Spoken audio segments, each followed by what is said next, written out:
Here we go, we're live. Very happy to welcome Lexie Elliott to today's author chat. Do you want to start off with an introduction to yourself and your book? Well, first of all, thank you very much for having me on. Yes, I'm Lexie Elliott, and I am the author of 3 novels that are out right now, another one to be out in February of next year. My latest one is, over my shoulder, which is How to Kill Your Best Friend, and that's a Richard and Judy summer pick that was just announced on Thursday. So very excited about that. My first one was The French Girl, and my second one was The Missing Years. I have always wanted to be a writer. I am thrilled to be published. It took me a little while to get there. I did a PhD in theoretical physics, and then I worked in banking for a while, and then I worked in investment management for a while, and I was a writer along the side. And for a long time, even after I got the publishing contract for The French Girl, my first novel, I was working 3 days in the city and writing on the side. But in the last 15 months, I've become a full-time writer, which is very exciting. Yeah. Do you need more than that? Is there anything else I can tell you? No, that's perfect. Living the dream, being a full-time writer. Exactly. It's solitary, I would say. Definitely more solitary than going into an office, although I guess we've all had a bit of solitary with the lockdowns and in the pandemic. But yeah, I'm working my way around that and working out how to navigate it. I'm intrigued what took you from being quite academic, if you've got a PhD in theoretical physics, into going into writing, especially writing crime. What made you make that leap? Well, I'm not sure I ever thought, right, I'm going to write crime. It's just that you write your first novel and your publisher then tells you, well, this fits into this particular genre and we'd like more of that, please. So you tend to then get sort of pigeonholed. I don't have a problem with that because I've always loved the scaffolding that you get from having a mystery within a story. You know, it feels like it's some bones to hang all the other things that you want to investigate on. So it's worked out pretty well for me in that respect. And certainly when I look at my teenage reading, I was an avid reader of things like Agatha Christie, MMK's Death In series. I read every single one of those. So, you know, I always had a bent for that kind of, you know, mystery / suspense / psychological thriller approach. But yes, when I wrote The French Girl, I didn't think this is a crime novel. I just thought, here's my novel, please publish it. How was that route to finding a publisher? Well, first, I had to find an agent, and they do joke that it's harder to find an agent than a publisher, but I think both are probably equally difficult. I met my agent at a writers' festival, and she is fabulous. She's absolutely wonderful, and she actually lives in the US and you know, covers the US market. So she managed to get me a contract with a US publisher, and so the Berkeley imprint of Penguin Random House is my primary publisher, and then over here in the UK, the rights have been sold back to the Corvus imprint of Atlantic Books, who are a fantastic team and very involved, and I love working with them. But really, it was, you know, get an agent, and then your agent will go through the process of submitting, and of course, we all get plenty of rejections trying to get an agent. We all get plenty of rejections once the agent is doing the submissions to the publisher, and I think you just have to kind of try and keep the faith. And for me, there was a real turning point when I realized that it didn't matter if I ever got published. I was still going to write. The writing was that important to me, and maybe deep down inside I thought sooner or later I'm going to hit on something that works, but I would always write regardless of whether it was being published. It's going well for you. The newest one's a Richard and Judy pick. Yes, that's very exciting news, I have to say. And it's already led to, and that was only on Thursday, it's already led to more interest in, you know, articles from me, interviews with me. So that's all very exciting. I haven't had anything like that before. So what can you tell us about it? What can you tell us about How to Kill Your Best Friend? So for people who are watching who've not bought it. Well, firstly, please Yeah. do. And it's set on a remote island in Southeast Asia where a group of friends have congregated to attend the memorial of one of their friendship group who has died, and she in fact drowned off the coast of this remote island. Um, and the friendship group has really come together from in their university days. They came together through a love of swimming. They were all competitive swimmers, so it's a little strange that a champion swimmer has in fact drowned. We see the story through the eyes of two different narrators, Georgie and Bronwyn, and both of them have different reasons for questioning, what might have happened to Lissa, the friend who's drowned. And as they're on this island, this luxury resort, strange things start to happen, and it becomes apparent that they're somewhat marooned there. And maybe I should stop there. Sounds really good. So if anyone hasn't bought it yet, off you go. Andrew, one of our members who lives in Nottingham, he wants to know if your books are available in libraries and on audio. Yes, they're available for both of those, yes. We have a lot of members who like audio as a way of... Yeah, and I like the audio. I think it's really great, the recording. I get a little bit of input into who they use, and I think, particularly on this one with the two different narrators, I think they've really nailed it. You ever tempted to use your scientific background in your books?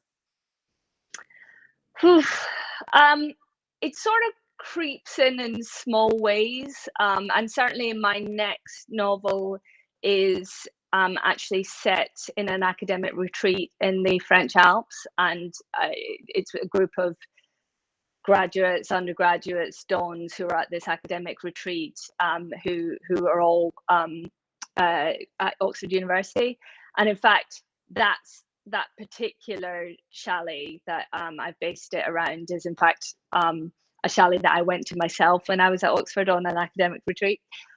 So, like any writer, I don't think I can avoid parts of my own background and experience coming through, because there are things I can talk about with a great deal of comfort. For example, in How to Kill Your Best Friend, the swimming aspect, I've done an awful lot of swimming in my life. I was a competitive swimmer as a teenager. I swam competitively at university.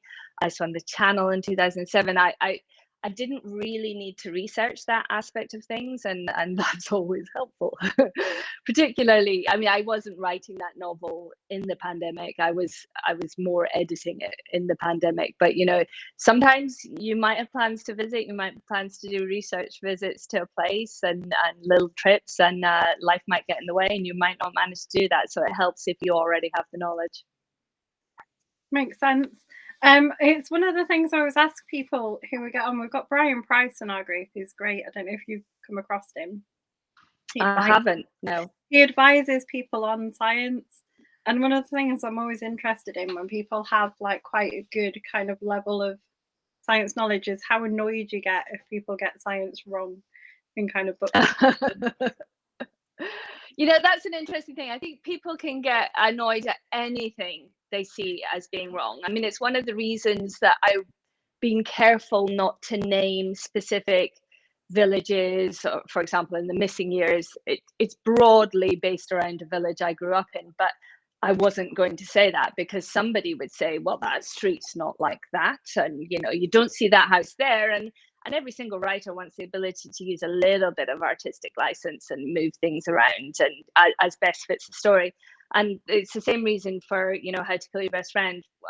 I don't name the luxury resort, although it is based on one that I've visited, because I don't want people to get upset that it doesn't fit. And if they have that experience, they're being thrown out of the reading experience, and it becomes, something lesser for them. And I don't like that. So I think there's a knack to being general enough that somebody scientific knows that you know what you're talking about, but not so specific that you can be caught out. So there's a tightrope line to be walked there. It is a tricky one, isn't it? It's the one thing that if something goes really wrong, kind of scientifically in a book, will really sort of throw me off reading. Yeah, and same for me. I mean, but it would throw you off if it was, you know, a city you knew very well that was described badly, or yeah, anything like that. Although I think there's a lot of there is an argument for the things being written in cities that you know well, because people love to read kind of crime novels based where they live. Yeah, and certain people have done exceedingly well with that. I think it works particularly well when you're writing a series as well, and you do see quite a lot of that. I've never, in a crime sense, had an urge to return to a particular world that I've created and write with those characters again. I could see myself doing it in a different genre. For example, if you're writing something like science fiction or fantasy, I think it's easy to see how you might write something that would have perhaps a three novel arc. But I haven't so far had a storyline that I felt would continue, or characters that would continue beyond the book. And I think that's partly because I generally write about ordinary people who end up in some kind of extraordinary circumstance. And it just starts to beg a belief if they keep landing in extraordinary circumstances. Whereas it definitely makes sense that a detective might come across lots of different cases. But, you know, an ordinary person being put in jeopardy, you know, multiple times in their life starts to look a little strange. Unless they're like Miss Marple or something. Yes, exactly. That they're drawn to it because of something about their character. Yeah. We've got some hellos from Donna and I think possibly Leslie, unless I put my phone on, it says Facebook user, and Aga. They've all said hi to you. Hello. It was Leslie. I was just checking my phone to see. So what other doors has the Richard and Judy thing opened for you? Well, like I say, it's very recent, only announced on Thursday. But yeah, it seems to be so far that there's just a lot more interest that I hope will pan out into, you know, proper articles and raising of profile, really. I've always felt that my profile over here was maybe not as high as it was in the States, and it would be lovely for it to be a little higher, given that this is where I live. So it would be quite nice. But really, I'm constantly just overwhelmed by the fact that people read my books. It's kind of an amazing thing that somebody would pick up and read a book. And one of the things that gives me just enormous pleasure, and even more pleasure during the pandemic, was when you get emails from people. And during the pandemic, I got amazing emails from readers, some of whom were clearly having a very tough time. And it's a real privilege to think that you were able to kind of touch their life in some way and hopefully make it a little bit better when they were going through that kind of, you know, struggle. I think a lot of us were looking for escapism during that time. And yeah, I felt quite humbled by some of the emails that I got, and definitely readers reaching out to me is one of my favorite things. That's good to hear. So do you read your reviews? Oh, I try not to. I mean, I read the ones that my agent says I really ought to read, which are usually good ones. But, you know, when you get a group of writers together, inevitably they start talking about tough reviews at some point. And I've heard some really funny ones. Like, for example, one writer was complaining that she got a 1-star review on Amazon, and it was because the book arrived late. And I was like, that's not really the author's fault. And, you know, and there are definitely those kind of reviews out there. I try not to get sucked into that. I think life's too short, really. I just do the best I can and hope that people like it and want to buy it and want to read more from me. So you're saying you're avoiding a series, or you've not had the urge to write a series. Is the current thing you're working on also a standalone? Yeah, so my fourth book, which will be called Bright and Deadly Things, that is a standalone also. Beyond that, I've been kind of working around the edges in my own time on a adult fantasy novel that would probably be part of a series. I think it would probably be 3 novels, certainly 2. But that's not something I'm contracted on. That's just something I sit down and do when I'm looking for a bit of a, what shall we say, palate cleanser, because psychological thrillers are, in a similar vein, and occasionally you want to write something a little bit different. Is fantasy something you enjoy reading? Oh, I love reading fantasy. I've always loved reading fantasy. So yeah, that was another genre that I read a lot as a teenager and continue to read a lot of. I find it very difficult to read, particularly in my own genre when I'm writing, because there's danger that I pick up the voice and then suddenly, I don't know, you're writing, 2 chapters in some other author's voice. It's easier to avoid doing that if I'm in a completely different genre. So yeah, fantasy is absolutely something I would read. And things like Leigh Bardugo's adult novels, the Ninth House. I loved that. Tore through that whilst I was writing something else. So it was good that I was able to do that. But often I just have to accept that I can't read at all if I'm really in the thick of writing, because it will throw me off. So what have you read this year that you've really enjoyed? I read Sorrow and Bliss, which is Meg Morris. I think she was shortlisted for the Women's Prize for Fiction. And that is a completely amazing novel. Really, really loved it. I read Hamnet. That I don't know how I missed it, because I normally read, or at least try to read, the Women's Prize shortlist.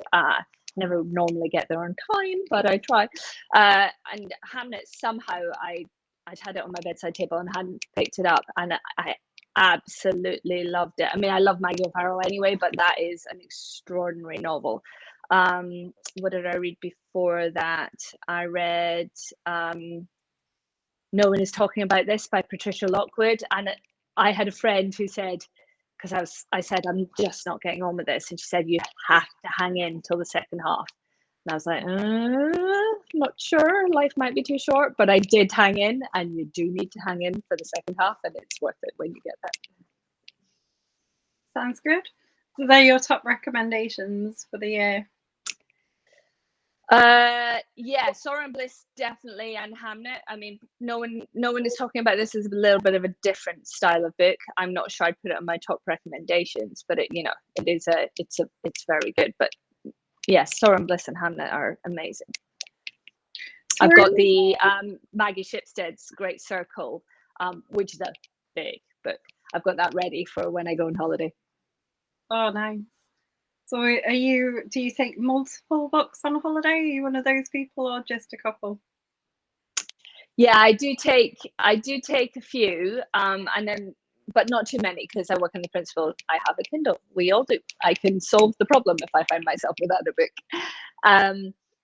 But I'm going on a family holiday and trying to spend time with my kids and my husband, so it's certainly not all reading, and we're quite active on holidays, so there's not as much time for reading. But when I was a teenager, we used to go on holiday once a year, my parents and my sister and I, and it would be a very kind of sun, lie by a pool, not much activity kind of holiday.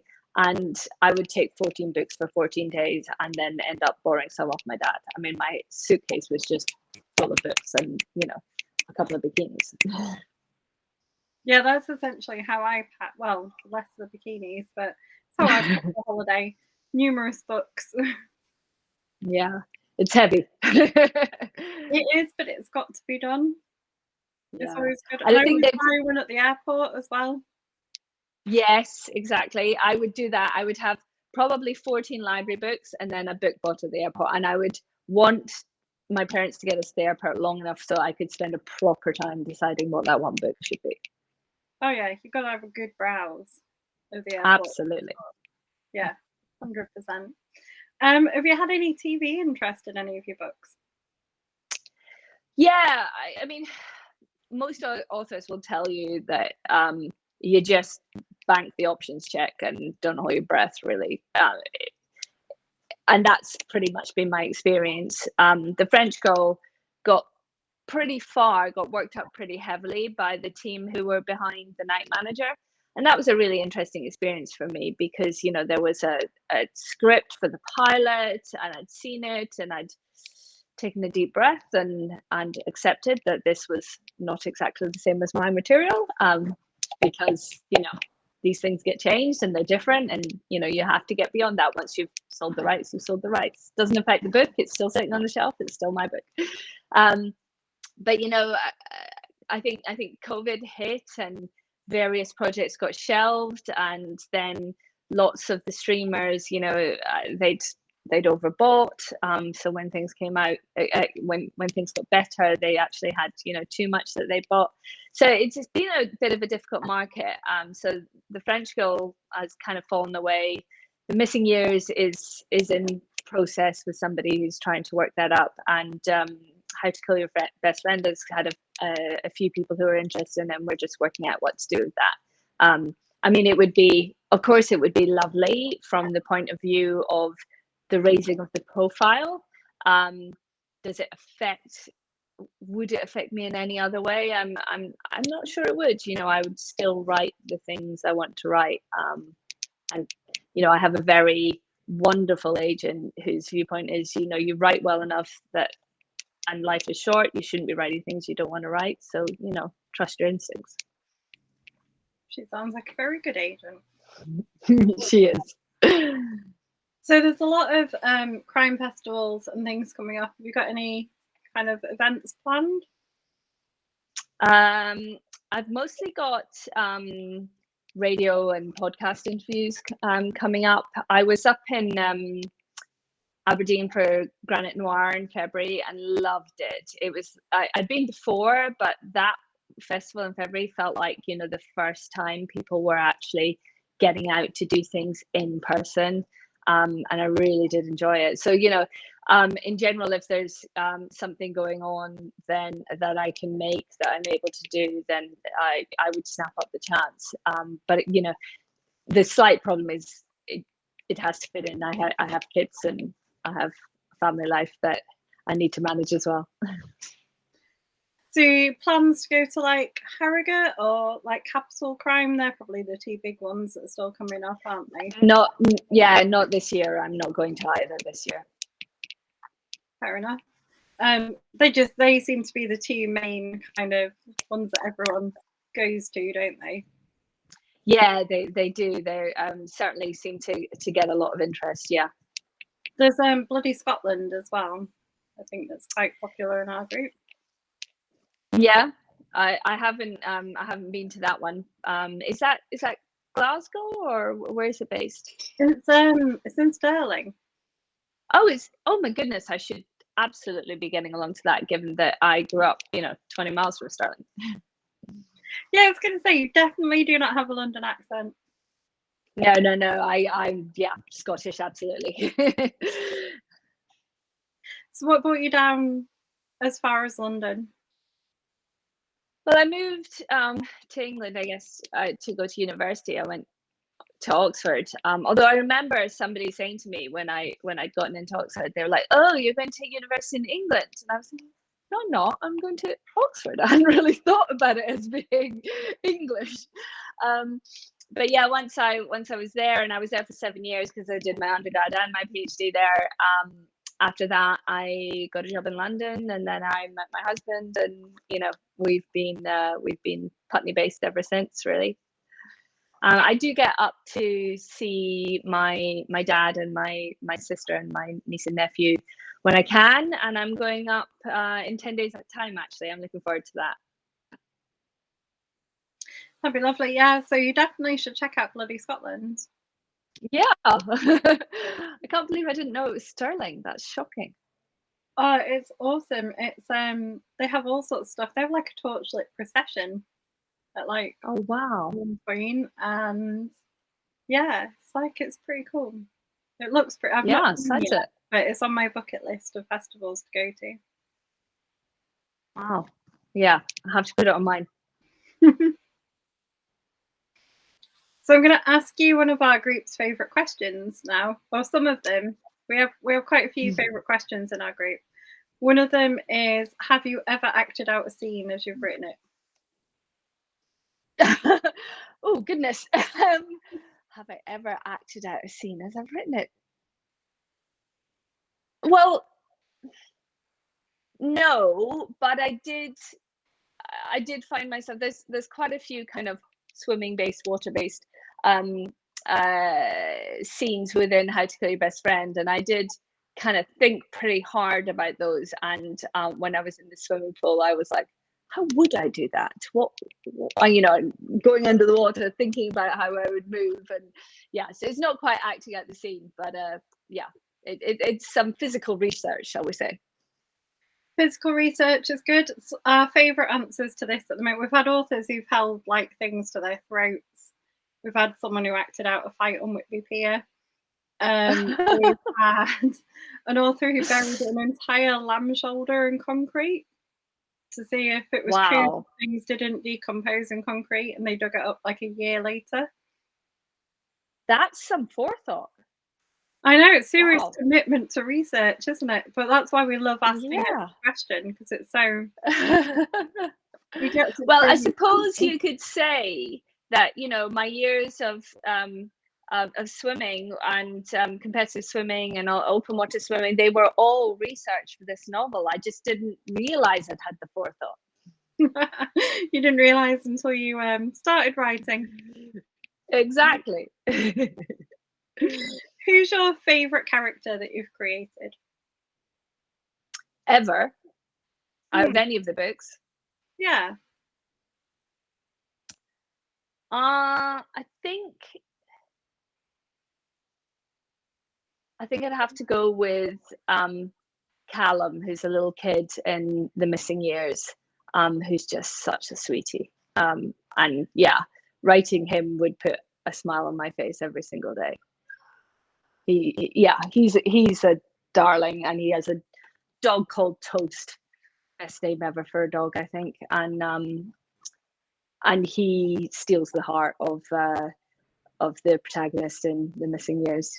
He's a real sweetie. He's sort of half my own youngest and a friend of my own youngest, kind of a cross between the two of them, I guess you would say, and just a darling. Have you ever based any of your characters on people that you know? Not really. I mean, I think you can't help but have certain observations come through. I'm sure that almost every character inadvertently becomes an amalgamation, but they turn up in my head quite fully formed. So it's not like I think, oh, I need a character like this, I will use my husband's best friend. That's not how it works. They just kind of pop into my head, and then they drive the story. Sometimes they have their own ideas about where they want to take things, and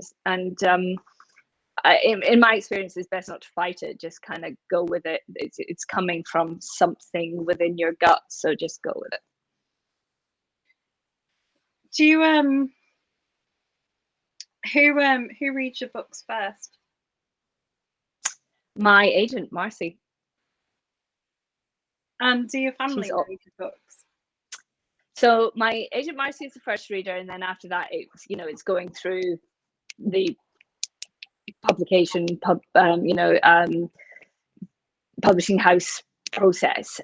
When it gets to the proofreading phase, my dad always reads then, and he's a very good proofreader, but that will be his first read. And my sister doesn't usually read until it's an ARC and it's an advanced reading copy, and that's about the time that my kids will pick it up as well. And my husband is so busy that he has not read How to Kill Your Best Friend yet, and I think that's a travesty, possibly a divorceable offence. And he has to say that he loves it as well when he does read Well, it. he loves the other two. I'm sure he's going to love it, but he has to actually read it. maybe this holiday. Maybe that's what the time that we will get him to read it. But he's a lawyer, and he reads for a living, and I think he gets to the end of the day, and it's just quite hard to get your eyes to focus on anything anymore. Yeah, makes sense. Do you ever use his knowledge to help you in your books? Occasionally, I've asked him about things.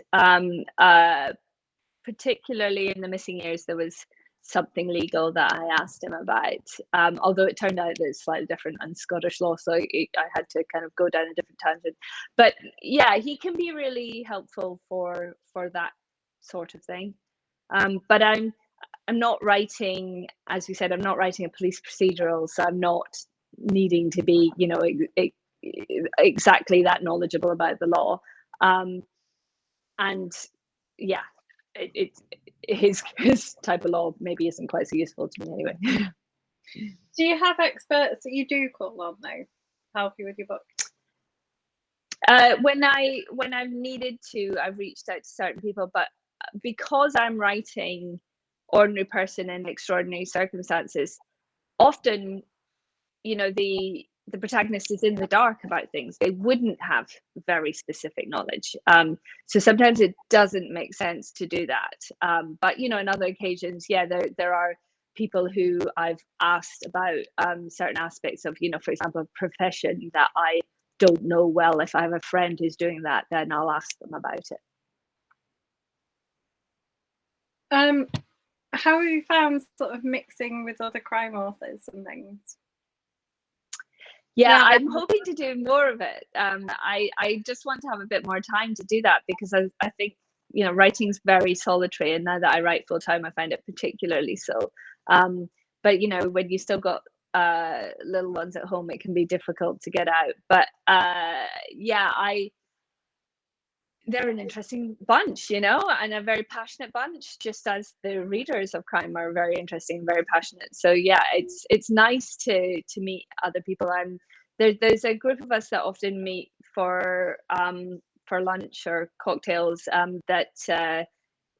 Vanessa, sorry, I should use her author name, Sam Blake, is very she's very active in making sure that she organizes that whenever she's over in London. She's based over in Ireland, so that's always really nice, and I try to get to that as much as I can. And then you get to know other people and end up on different people's podcasts or interviews or whatever, and I think there's a bit of a community that's building, but I feel like I've only just dipped my toe in it, and I would like more time to do more of that. Whose podcasts are you appearing on, Mia? There's a list somewhere. I don't have it to hand. I guess probably if you go to my Instagram is probably the best place to find out what sort of things are coming up. So it's Lexie Elliott Writes is the best place to go. Is that the thing that you're most active on, like the social media? Yes, probably Instagram more so. Yeah, probably. I mean, I'm not someone who's fantastic at that side of things. I do what I can. I have people who help me, obviously. I'm certainly slightly old school. I'd really like to just write, but we're in a brave new world where we all have to do a bit more of other things.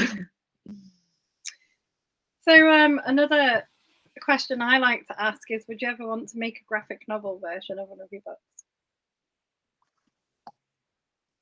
I think if I was making it, it'd be a disaster. My artistic skills are very, very minimal. If somebody else wanted to make a graphic novel version, I'd be really interested to see that. But I think, yeah, nobody should put any kind of paintbrush or drawing pen in my hand, that would be a bad idea. Good question.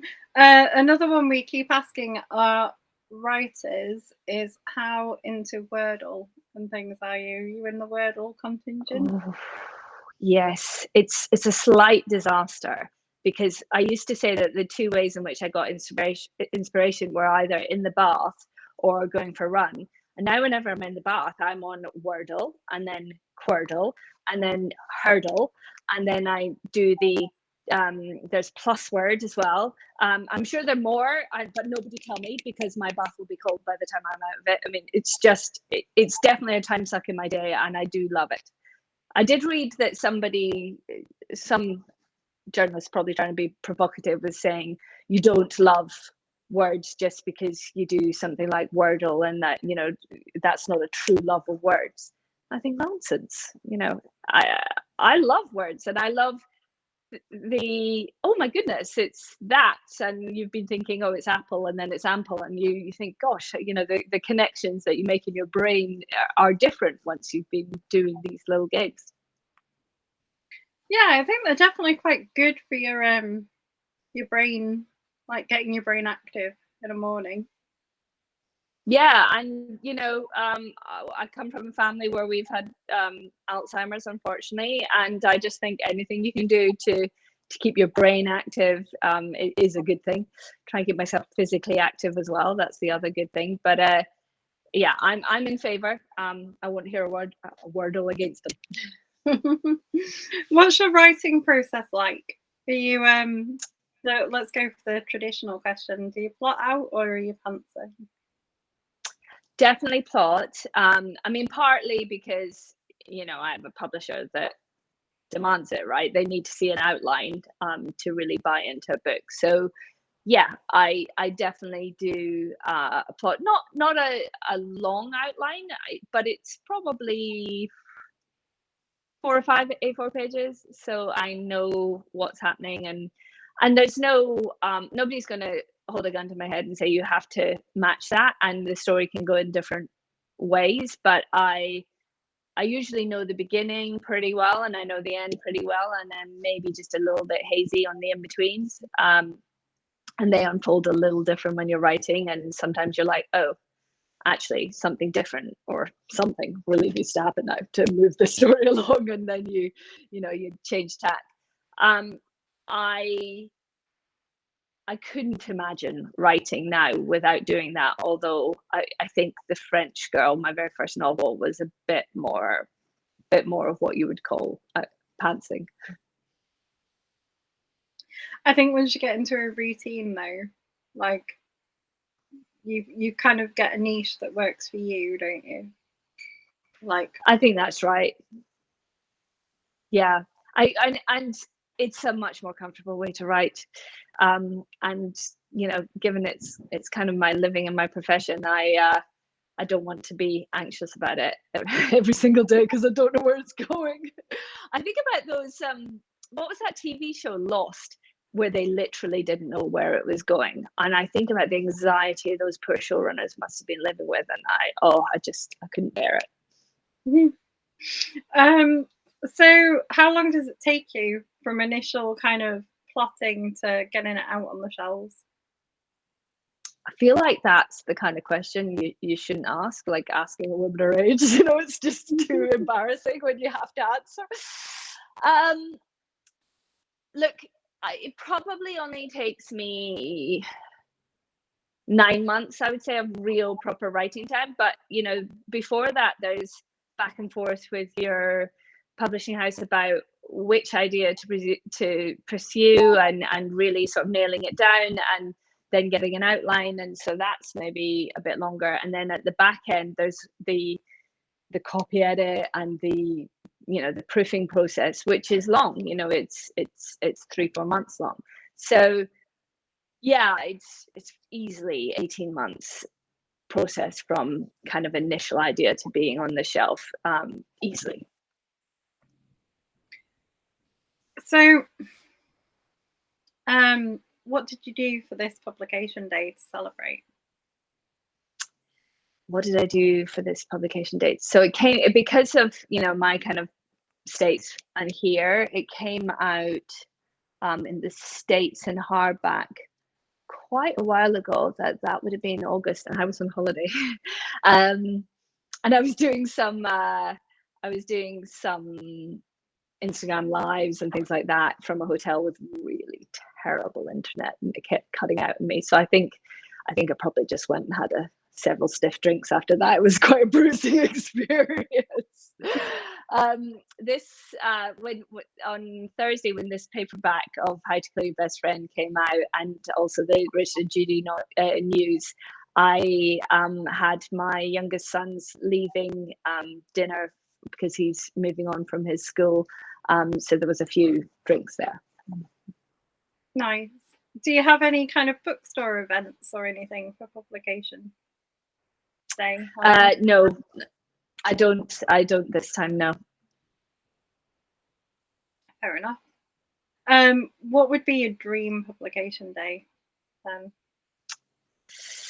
Wow, dream publication day. I guess like a really nice lunch with some writer friends, and maybe signing some copies when you've had a few glasses of bubbles, and then actually maybe just dinner with my family afterwards. Life is short and we're all busy and we don't get to see each other enough, so that would be really nice. And the lovely thing is, nowadays we've had this period of difficulty in doing anything in person, that all the online events and the blog tours and everything have become so prevalent. So the kind of blog tours can go on without you actually doing so much yourself, and it feels like there's a real energy that goes on, and doesn't need the author to be kind of pushing forward all the time, and that's quite nice too. I mean, I love, like, I'm here with you and I feel like this might as well be a face-to-face. I'm getting the kind of the vibe back, and I really enjoyed that. And I that's probably my preferred way of doing any kind of publication, is like one-on-one interviews. Whereas if you're writing articles or something, you send them off, and then it's not like you get an immediate feedback or anything from it on a kind of personal level. Have you done any like panels where you've been with a number of authors? Yeah, so I've done. I think I mentioned I did Granite Noir with a couple of different authors.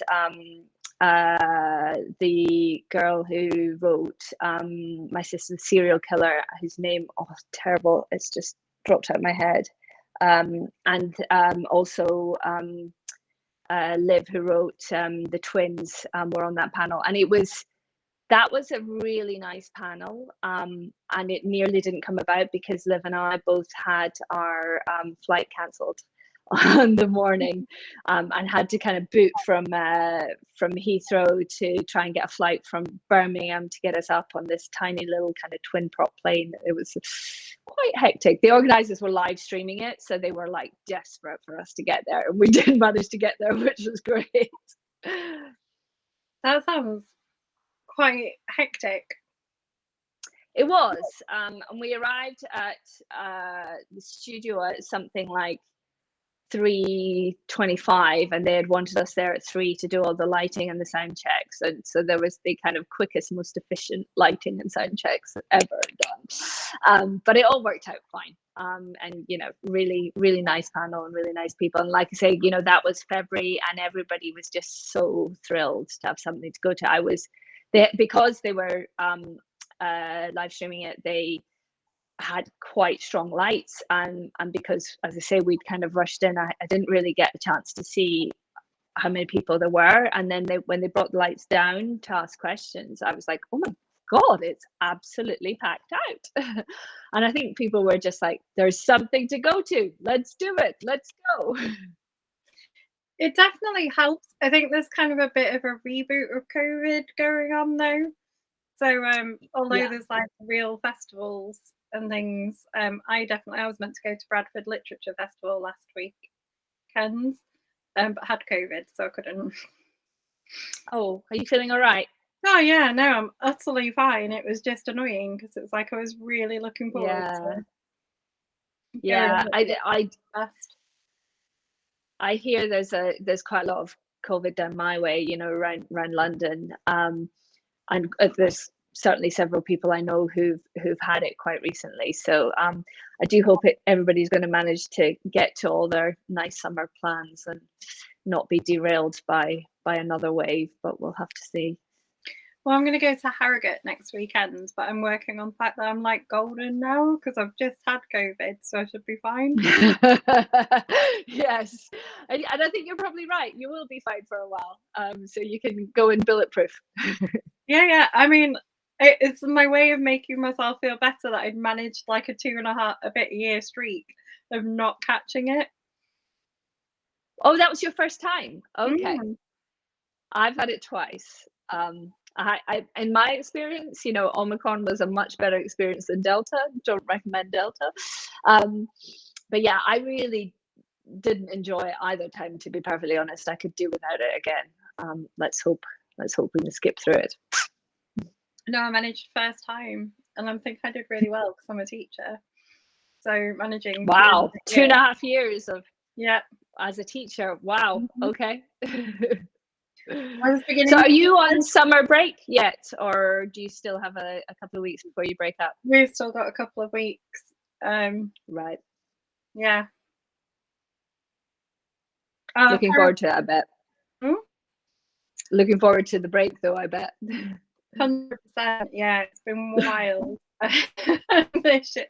Just in general, with like COVID and stuff, it's been wild. And it's like the kind of first full year we've really had without like being locked down or like something shut or something else. So it's quite long. Yeah, my son's been doing, my eldest has been doing GCSEs, and they were so spaced out. It was such a kind of long haul for him, which I understand why. You know, you didn't want someone to get COVID and be wiped out for a good chunk of exams, but it just made it such an endurance event for him and for the parents. Is he going on to college? He's going to stay at the school that he is for his sixth form. Yeah. Good. Apparently, you're immune for 3 months after having COVID. There you go. So yeah, I'm all right for the loyal. I'm going to go wild. Donna said her 3 months is up, so she's hiding till Harrogate. And hoping that it's not running wild through Harrogate, no doubt. I think a lot of people test before they go to events and things, so I'm hoping it won't, and everyone will be fine. Although it did take a lot of people out last year, I think. Did it? I got pinged last year and couldn't go, but I know that a lot of people did pick it up. Oh yes, the pingdemic. I'd forgotten. Goodness, these things that we've forgotten about.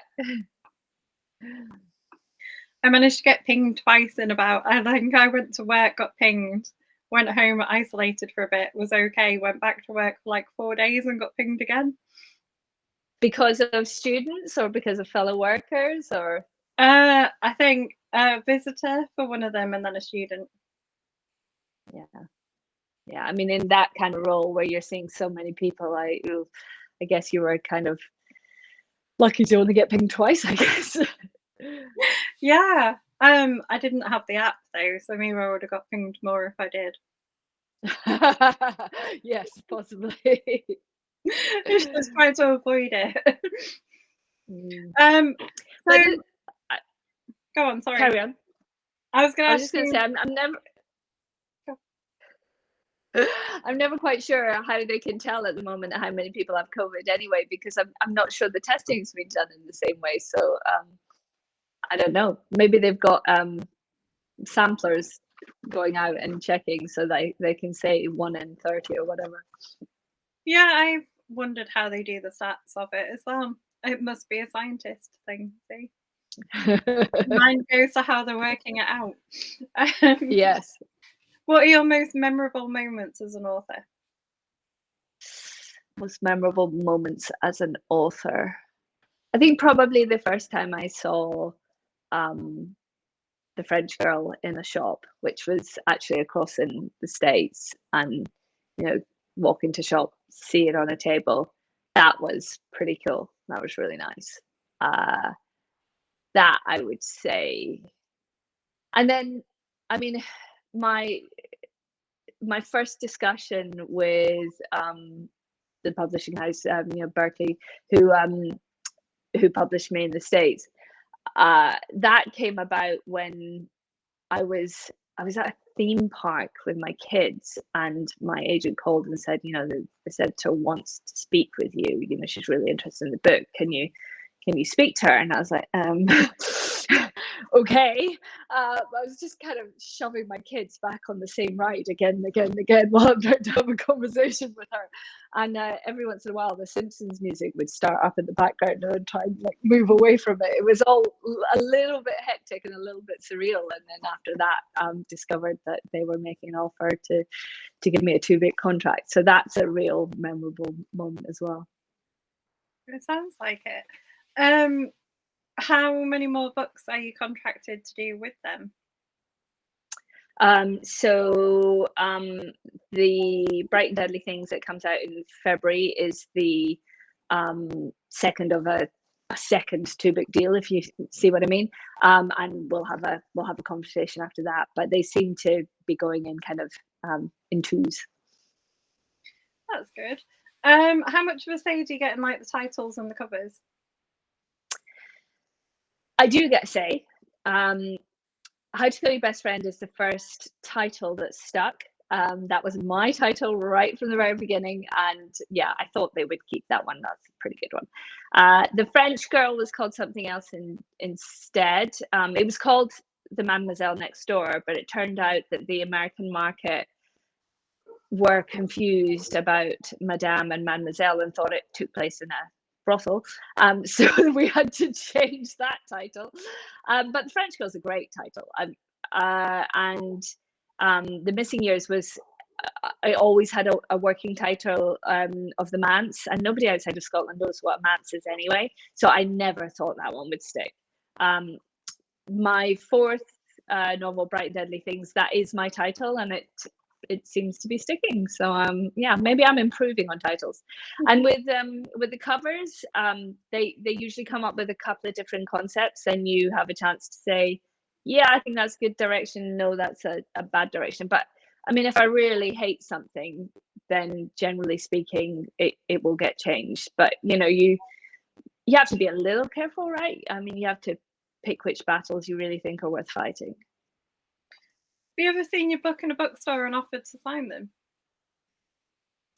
I haven't, and people tell me I really need to do that. I mean, I've obviously signed books that I'm supposed to be signing in bookstores where they've asked me to go in, but no, everybody tells me I should do this. I'm not sure when I'm supposed to find the time between actually writing the things, or whether I'm supposed to go and troll and find all these bookstores, but I've never done it, but maybe I should. I've known of people who've done it, and I think it's quite cool when they post pictures on their Instagram and stuff, and they've just popped in. Yeah, I'm generally just pretty shy about that kind of thing. I feel a bit, I don't know, maybe a bit British about it. You've never seen anyone reading your book out in the wild then and been like, I'm the author? I haven't seen that, but my son's friend was reading it and didn't know that it was his mum. And he was like, my mum wrote that. He was like, what, really? It's quite funny. Did your son's friend like it? Yeah, they were enjoying it, so great. But yeah, that made me laugh. And the other thing that makes me laugh is when Amazon recommends my own books to me, which it sometimes does, and says, here's a book we think you'll like, and you're like, I think I know how that one ends. That must be wild where you get your own books recommended.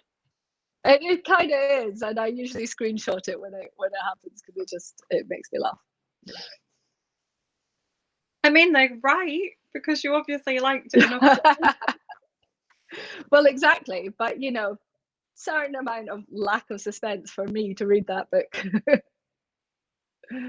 So we've got about 5 minutes left.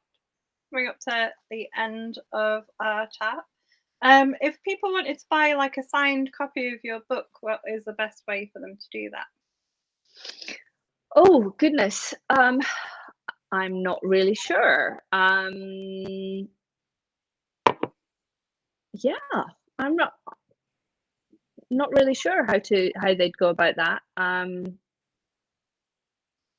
I guess maybe if they contact me through one of my like social media things, I can work it out, or the team can work out how that would be possible. I mean, I'm going into various outlets at the airport to sign books. So if somebody's picking one up on their way through an airport, they might find out that there's signed copies available there. But yeah, I don't really. Maybe I should have a system for that. I don't quite know. Some authors do. Some just do them through like places like Goldsboro. Sorry, there's an annoying alarm. Let me turn that off. Sorry about that. No problem. Yeah, some authors do it through things like Goldsboro and things. Right. Okay. Directly, some might just send out like a signed book plate. So if you already have the book, Yeah, you can put a signed book plate in it. that Yeah, work quite well. Yeah, the book plate's probably the easiest way to handle it through post, right? Yeah, that tends to work sort of reasonably well through post. And then just finishes off with a reminder of you and your book. Show us all the book covers again for the people who are watching, so they know what they're going to go and buy. Okay, How to Kill Your Best Friend. That's the most recent one. The French Girl. That was my first one. And The Missing Years.